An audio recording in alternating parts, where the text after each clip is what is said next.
এই নাও। সন্ধ্যাবেলায় রেডি থেকো, ডিনারে যাব।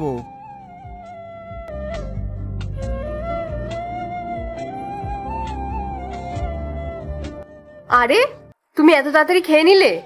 আসলে খুব গরম পড়ছে তো, আর আমার খুব তৃষ্ণাও পেয়েছে, তাই খেয়ে ফেলেছি। দাও, আমি আর একটু দিয়ে দিই। অজ্ঞান হওয়ার নাটক করুন। এই নাও। কি ব্যাপার, তোমাকে আজকে এত খুশি দেখাচ্ছে? আমি তো সবসময় খুশিই থাকি, শুধু তুমি দেখতে পাও না। আমি তোমাকে দেখি না তো কাকে দেখি? নাও, এবার তুমি খাও। কি হলো রোহান? কিছু না, মাথাটা ঘুরছে। রোদের থেকে এলে তো, ওই জন্য হয়তো। জানি না, কিন্তু খুব মাথা ঘুরছে। ঠিক হয়ে যাবে। রোহান, রোহান, কি হলো তোমার? রোহান, ডক্টর ডাকবো? ডক্টর, একটু এখানে আসুন তো। ফাইনালি কাজটা হয়েই গেল।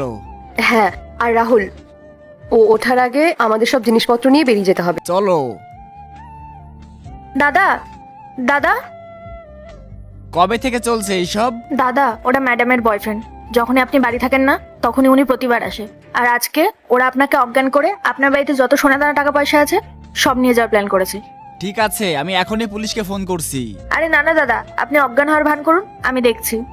এরপরে কি হয় সেটা দেখার আগে মায়ের কাছে 10 টাকা চাইলে 20 টাকা দেয়, একটা রুটি চাইলে 2টা রুটি দেয়। সেই মাকে যদি ভালোবেসে থাকো তাহলে ভিডিওটিতে লাইক করে চ্যানেলটি সাবস্ক্রাইব করো, আর কমেন্টে আই লাভ ইউ মা লেখো।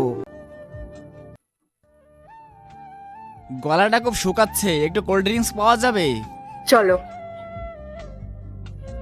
এই নাও।